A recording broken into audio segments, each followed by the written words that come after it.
Баршаларыңызға сәлем, сіздермен бірге Жазира. Бүгін өте оңай әрі дәмді салат дайындаймыз. Ең алдымен қызанақтарымызды үлкен бөлікке бөліп турап аламыз.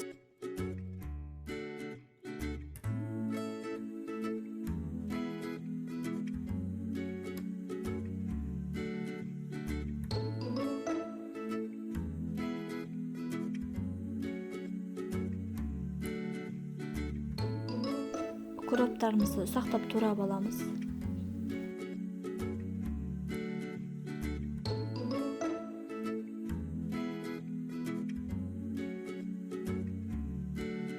Дәмдеуіштерімізді қосып аламыз. Мен тұз, бұрыш және қант қостым. Сарымсағымызды қосамыз. Сұйық май және де уксус қосамыз.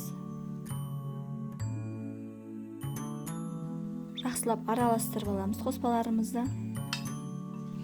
Дайын болған салатымызды дастарханға ұсына берсек болады. Ұнаса лайк басып каналыма тіркелуді ұмытпаңыздар.